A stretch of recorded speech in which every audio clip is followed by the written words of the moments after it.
နာမည်ဘယ်လိုခေါ်လဲ ကျမနာမည်ကဖြိုးဖြိုးပါရှင် ဖြိုးဖြိုးရပြီအလုပ်ရပြီနာမည်နဲ့အလုပ်တန်းရလား ဘာဆိုင်လို့လဲဆရာ ဘက်ကငါကိစ္စငါတိတ်တယ်မပြောနဲ့ဖြိုးဖြိုးတဲ့လှနေတော့ဘောနာမည်လေးကလည်းဟိုတနေ့အိမ်တောင်ရှိလား မရှိပါဘူးရှင် ဟဲ့လန့်မလားလေးလန့်တော့လေဟိုအိမ်တောင်မရှိဘူးဆိုတော့အပြိုပေါ့အပေါ်သေးကြပြီအဲ့ဒါအလုပ်တန်းရပြီခံပြီ ဟုတ်လေအားဆရာကျွန်တော်တို့ကုမ္ပဏီနဲ့ဘာမှမသက်ဆိုင်ဘူးလေအဲ့ဒီကိစ္စ ဟဲ့ကောင်တတ်ထိုင်လို့ပြောနေတာဒီကဘယ်နဲ့ရွှေ့လား ဘာလို့ မေကိုကပြုတ်စော်နန်းနေပြီလေနော်တမာရွက်ပြုတ်စော်နန်းနေပြီကိုကိစ္စကိုမပြောဘူးဘာကောင်းလို့မသိသမီးလန့်မလားမလန့်နဲ့နော်ဟိုဦးကလေကိုလုံးသာကြည့်တယ်ထင်လားမဟုတ်ဘူးဆရာ ဘာလို့ မဟုတ်လေကိုအတန်ကကျဲတော့အတန်ကျဲတော့စိတ်ချမ်းလူချမ်းလာသူလန့်တော့မယ်အဲ့တော့အင်တာဗျူးကိစ္စဆက်ပြောမယ်အဲ့တော့ဦးရုကုမ္ပဏီကလုပ်ငန်းကြီးလုပ်တာကြောက်နဲ့ပတ်သက်တဲ့ပစ္စည်းတွေကိုလုပ်တယ်ကြောက်မြတ်ယတနာပေါ့အဲ့တော့ကြောက်မြတ်ယတနာနဲ့ပတ်သက်ပြီးလုပ်တယ်ဆိုတော့ကသမီးတို့ရွယ်မှာတွက်တဲ့ချက်တာလိမ့်လာရမယ်နော်အဲ့တော့တွက်ချက်တာနဲ့ပတ်သက်ပြီးတော့မွေးမယ်နော်နည်းနည်းတော့ခက်တယ်ဒါပေမဲ့မပူနဲ့မကြောက်နဲ့နော်ဦးမေးတဲ့တခြားဖြစ်မေးရမယ်ဆိုတင်ချာနဲ့ပတ်သက်ပြီးတော့3လီဘယ်လောက်လဲပြော ကိုပါရှင် ကိုအကောင်တော့ကွာတန်းပြောတာပဲဒါတော်ရုံမပြောနိုင်ဘူးမင်းတို့လောကောင်မျိုးမပြောနိုင်ဘူးအုံနောက်မှမရှိတာဒါအပြိုဖြစ်လို့ပြောနိုင်တာသမီးအပြိုပဲနော်ဟေးကောင်တော့ဟုတ်ပဲတကယ်လေးလာကအကောင်တဲ့မိကောင်းကအဲ့လိုခက်ခက်မေးရတယ်လွယ်တာမေးတို့စွပ်ပြေပန်းမပေါ့ဒီမေးကောဘယ်လောက်ခက်လဲ3လီကိုဘယ်သူမပြောနိုင်ဘူးသမီးကတန်းပြောနိုင်တယ်ဖြိုးလေးကတန်းပြောနိုင်တယ်လေအဲ့ဒါတန်းမခံဘူးနော်သမီးကိုဥပြူးတယ်ကြိုက်လားမဟုတ် ပြူးတာ ဥအင်တာဗျူးတယ်ကြိုက်လားလို့သမီးအဲ့လိုပြောလိုက်တာအရင်ချစ်ဖို့ကောင်းတော့ပဲဟိုလေအပြိုးပဲနော်အဲ့ဒါကိုကောင်းတာအကောင်းဆုံးကအဲ့ဒါပဲအပြိုးဆိုတာလေးကစက်တီရှိနေတယ်ဟုတ်လားဒီတစ်ခါသမီးကိုခုနကထမေးရမယ်မေးခွန်းတဲ့ကိုနည်းနည်းခက်တယ်ခုနမေးခွန်းကခက်တယ်ဒါပေမဲ့ तू ဒီကာကသူ့ထက်နည်းနည်းခက်တယ်ဒါပေမဲ့သမီးစိတ်တွေမလှုပ်ရှားနဲ့နော်သမီးစိတ်လှုပ်ရှားရင်မျက်နှာကိုတိကျစိုက်ကြည့်လိုက်တည်ငြိမ်တော့မယ်အဲ့တော့မေးတဲ့မေးခွန်းကသမီးဖြေနိုင်တော့မယ်နော်အဲ့ဒီကသမီးကိုမေးမှာကသမီးရွှေတကုံဖျားတိတ်တာလားသိတာပေါ့တော်လိုက်တော့ကွယ်ရွှေတကုံဖျားကိုတိတ်တယ်အစမ်းတော်တော့ပဲသမီးရဲ့အပြိုပဲနော်အဲ့ဒီရွှေတကုံဖျားကမြန်မာနိုင်ငံရဲ့ဘယ်မြို့မှာရှိကဲ တပိတိတယ် ပြောတာ မိုးကောင်းပါ တော်လိုက်မဟုတ်လေမဟုတ်ဘူးမရသမီးဟိုထိုက်ပေါ်ရောက်တော့တောင်တဲရောက်တော့ပြီးအောက်ပြန်ဆင်းလိုက်နော်ရတယ်သမီးရတယ်အေးစီစီပဲ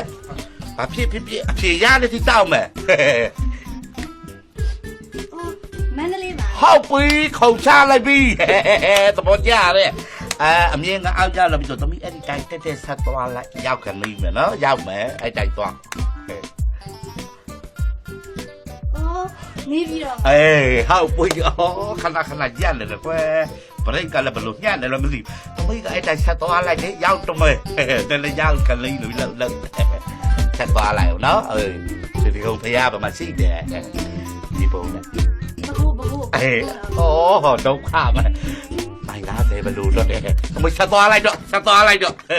နော်ရှင်းနေဆက်သွားလိုက်ဒီချပြန်လောက်လိုက်စောင်းနေရတဲ့အဖြစ်မှန်မလက်ဆက်ကြည့် ရေးလဲကြောက်တန်းမှရှိရတယ် အဲ့ဒါကြော်တာကြော်သွားပြီဒုက္ခပါကွာမဟုတ်ဘူးလေသမီးလည်းများသွားပြီသမီးကအချိန်လွန်သွားပြီဘက်ပြန်ဆုပ်လိုက်ဟဲ့လားဂီယာထိုးပြီးတော့ဘက်ဆုပ်လိုက်ဟုတ်များဆုပ်သမီး ဟိုမှာလေတာဂီတာမှာ ဟုတ်တော့ဗောဒုက္ခပဲသမီးဆုပ်တယ်နဲတယ်ခဏများဆုပ်တယ်ဆုပ်လိုက်နားကြောက်ခလေးတွေပဲလည်းဆုပ်လိုက်သမီးရပြီချိန် တိတိဘဟမ်းမှာ အဲ့ဒါပြောတာတွေ့လားတွေ့တယ်တခါတည်းပြောလို့ရတယ်ဒါပေမဲ့မင်းတို့လိုငတုံးလို့ရှိနေရဲ့တခါတည်းပြောရင်မင်းတို့မှတ်သွားမယ်တော့သမီးကသိနေတယ်ရန်ကုန်တိုင်းဒေသကြီးဗဟန်းမြို့နယ်မှာရွှေတကုံဖျားရှိတယ်နော်သမီးကသိတယ်ဒါပေမဲ့သမီးကရှောက်ပြောတယ်ဗာလဲ ဟိုမိုးကောက်တို့ပြီးတော့မန္တလေးရောက်တဲ့နေပြည်တော်ကနေဖြတ်ပြီးတော့ကြောက်တန်းတော့သွားလိုက်သေးတယ်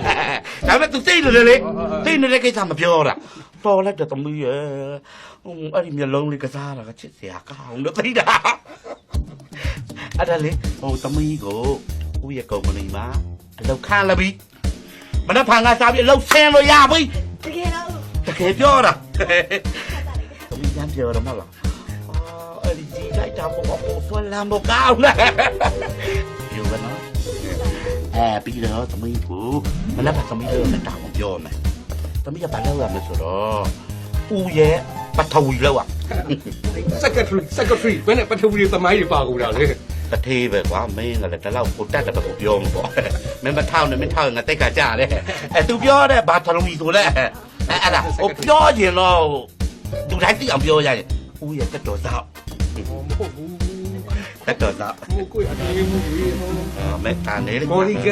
ငါမဘောလီမရှိဘူးဟိုတက်တော်သောက်ငါကအသက်ခဏခဏထွက်နေတပုတ်ပုတ်နဲ့ထွက်နေတော့အဲ့ဒါသမီးကဦးရဲ့အနာကတက်မှာကွာလိုက်ရမယ်အဲ့လာစားကတော့သမီးလိုအပ်သလောက်ဒီမေးမယ်အဲ့ဒီချစ်တော့အဲ့ဒါအောင်ချစ်တာဟာချိုအဲ့ဒါအဖြစ် ဟောကျွန်တော်နဲ့နာချီဝါရဆရာဟိုအဲကောင်အေးလို့အကြည့်လို့ ရကောင်အေးတယ်ဒီကျင်းလို့မှရေချိုးလာသလိုပဲ အခုခဏပြက်နေလို့ဆရာခဏပြက်နေ တာလေအဲ့ဒါတော့တီးလေးချစ်ဖို့ကောင်းတော့ဟာချိုအော်ဘာဖြစ်မလဲမဲ နာချီပြန်ပြီ ခင်ဗျာလည်းခဏခဏနာချီနေတာပဲဗျာဘေးနားမှာနာဘူးရှိတယ်လေ နည်းနည်းတော့ပေးရှူပါ ရလဲလာရှူ ဘာလို့ဆရာ ဒီမှာလေရှူသေးဘူးလေမရှူမတော့ဒီမှာလေမတော့လားရှူသေးဘူးရှူဝါအောင်ရှူနော်အဲ့တထောင်မွိုင်းနောက်တထောင်ရှိသေးတယ်သမီးရရှူမလား